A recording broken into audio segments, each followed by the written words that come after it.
Monte Carlo panic porn. How Wall Street scares you into bonds.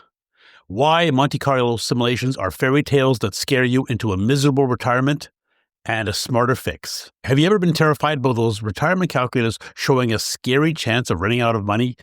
That's Monte Carlo simulations at work, spinning wild what-if scenarios that often paint a doom-and-gloom picture far worse than reality. In this video, we'll debunk why most of those simulated failures could never happen in real life, how they push you towards boring bond-heavy portfolios that slash your retirement lifestyle by an average 15 to 35% in annual spending, and why planning flexible actions during market dips is a game changer for staying wealthy without the fear-mongering. Ignore Monte Carlo panic porn for empowered planning. Focus on adaptability over probabilities. Retirement isn't about avoiding every storm. It's about sailing through them smarter. So in this video, you'll learn what are Monte Carlo simulations, why most simulated failures are myths that can't happen in real life, why the stock market is not a random walk, how the solution of more bonds can make your retirement miserable, why action plans for market downturns are a better solution, why failures are not catastrophic, just temporary lifestyle adjustments, and retirement isn't about avoiding every storm, it's about sailing through them smarter. So what are Monte Carlo simulations? Monte Carlo simulations are thousands of random market scenarios based on statistics related to historical data to predict market success rates. They may be based on statistics for the average return and deviation of the stock market, or they may be snapshots of actual history randomly clipped together in thousands of random ways. They create a bell curve out of the thousands of results that looks like a hill that's low at the left and right sides. The peak of the hill is the most likely scenario. The left tail is your failures, and the right tail is your great successes. So Monte Carlo simulations can tell you a theoretical chance that you will run out of money during your retirement. They're used in financial planning mainly for the theoretical risk of the worst case scenario. If your plan has only an 80% chance of success, that's too low, right? That's 1 in 5 chance of running out of money. Time to panic? So these tools overestimate risks because they don't simulate the stock market. They treat markets as purely random chaos. They also ignore real-world adjustments you can make to your lifestyle or your investments, such as delaying vacation. Okay, why most simulated failures are myths that can't happen in real life? In reality, most of the left tail failures and right tail successes are fairy tales. They could not happen in real life. For example, in the tech bubble from 1995 to 99, the stock market more than tripled in 5 years. Monte Carlo simulations will include 5 tech bubbles in a row so that your investments are 250 times as much. Your 100,000 becomes 25 million. In the global financial crisis of 2008, the market was down 40%. Monte Carlo simulations would include 5 of these in a row to put the market down more than 90%. Your 100,000 becomes less than 10,000 in 5 years. So now why can't we have 5 bubbles or 5 crashes in a row? The market valuation would get ridiculously high or low. At some point, smart investors will sell when a market is way too expensive or buy in when it's way too cheap. The market is not a random walk. Nobody walks randomly down Wall Street. So now, why the stock market is not a random walk? The random walk theory states that stock market results are purely random. They are like a coin flip and unaffected by any other results before or after. It's like a drunk stumbling down the street. For example, if you have a coin that just flipped heads 10 times in a row, the next flip is still 50-50 chance of either heads or tails. If the stock market was like that, then you could have 5 bubbles or 5 crashes in a row because it says the market is not affected by the recent past. However, the stock market is not like that. With the stock market, big crashes are usually followed immediately by explosive rebounds. The largest losses and largest gains are usually right after each other. Here are the biggest gains and losses for a day, week, month, year, and decade. So in the chart there, you see it's every historic crash was followed by one of the biggest gains ever. So the worst day since 1930s was March 16th, 2020 during COVID, a loss of 12%. And the second best day since the 1930s was March 24th, just a week later, a gain of 9.4% in one day. So now the worst week on record in history was March 16 to 20 of 2020, down 18% in a week. The best week since the 1930s was the very next week, March 23rd to 27th, a gain of 11.9%. Now, the worst month on record was October 1929, the big crash, down 26.5%. But the third best month on record was November 1929, the very next month, a gain of 10.2%. The worst year on record was 1931, down 47%. But the best year on record was 1933, just 2 years later, up 54%. Though the worst decade on record is 2000 to 2009. It's actually worse than the 1930s. It was a decline of 3.4% per year for a decade. But the best decade on record was the very decade just before that, in the 1990 to 99, which is a gain of 18.2% a year. So you see in every case, the worst case was followed, or it was immediately right before, or right after, was the best or one of the best cases. So this means that the stock market is significantly more reliable than the random walk theory claims. In his historic book, Stocks for the Long Run, Professor Jeremy Siegel proved that the random walk theory is not accurate for the stock market. He showed the actual standard deviation, which is a statistic for unpredictability of stocks, bonds, and cash in real life, and compared them to the random walk theory. In this chart from his book, the dashed lines are the random walk. Note that the actual stock market risk, the unpredictability, declines much faster than random walk claims the longer you are invested. The actual standard deviation after 30 years is barely over half the random walk.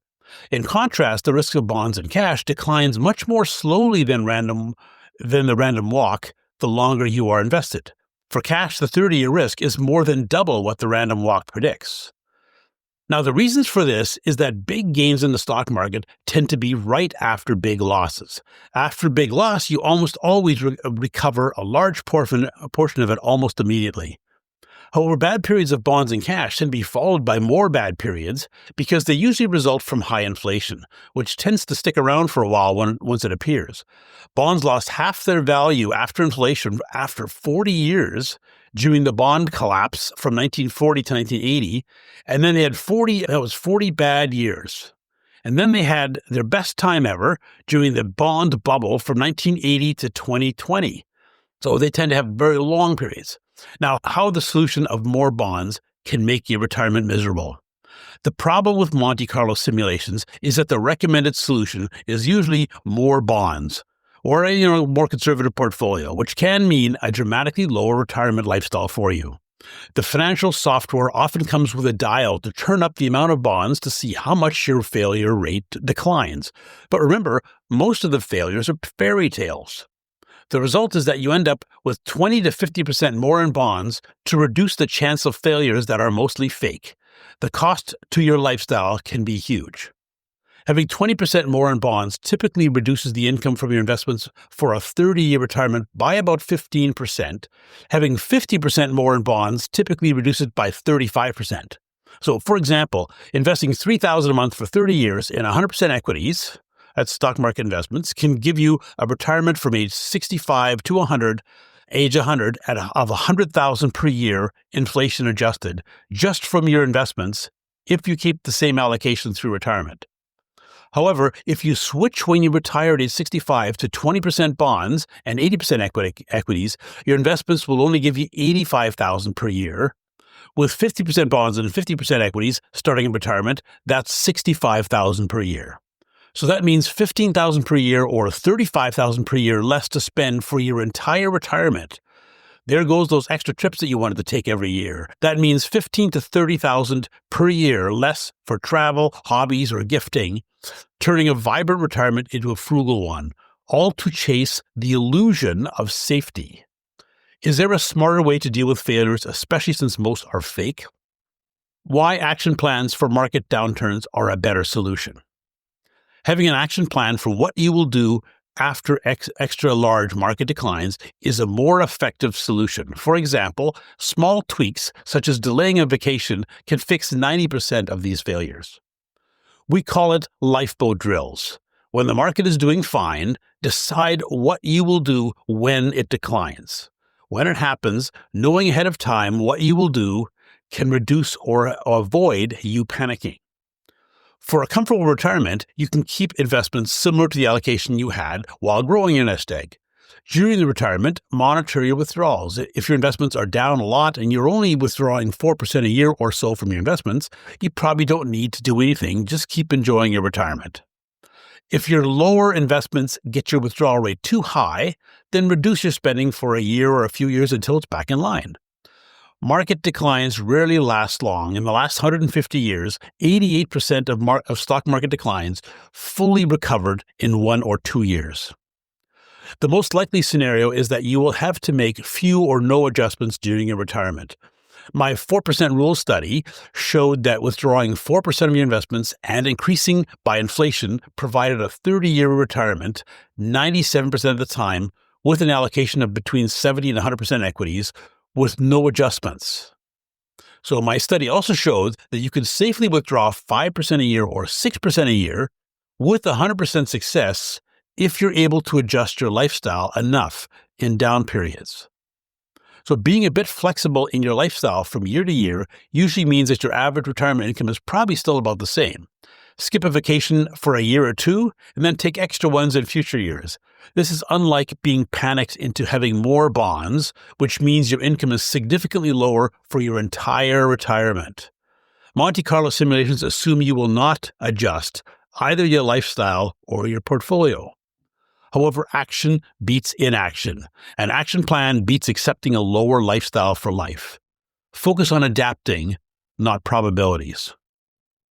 Why failures are not catastrophic, just temporary lifestyle adjustments? In Monte Carlo simulations, a 60% failure or a 60% success rate sounds like a disastrous 40% chance of running out of money. However, it really means a 40% chance of minor adjustments, not bankruptcy. And given that most of the failures are fairy tales, probably only a 20% chance of minor adjustments in your lifestyle. Retirement isn't about avoiding every storm. It's about sailing through them smarter. Ignore Monte Carlo panic porn for empowered planning. Focus on adaptability over probabilities. Retirement isn't about avoiding every storm. It's about sailing through them smarter. All right, thank you for listening. What you learned is what are Monte Carlo simulations, why most simulated failures are myths that can't happen in real life, why the stock market is not a random walk, how the solution of more bonds can make your retirement miserable, why action plans for market downturns are a better solution, why failures are not catastrophic, just temporary lifestyle adjustments, and retirement isn't about avoiding every storm, it's about sailing through them smarter. Thanks for listening. My name is Ed Rempel. My blog is Unconventional Wisdom. It's the #1 blog in Canada for a full-service financial planner. It's just my name, edrempel.com, or it's unconventionalwisdom.ca. If you use Unconventional Wisdom, it's .ca. If you'd like to potentially talk to us about possibly working with us, we offer a free 30-minute consultation. Just go to edrempel.com/talk. If you subscribe to my blog, podcast, and YouTube, all that means is you get my latest weekly post by email once a week. We don't market it in any other way. My podcast is edrempel.com/listen. YouTube is edrempel.com/watch. Thanks for watching, and we'll talk to you next week.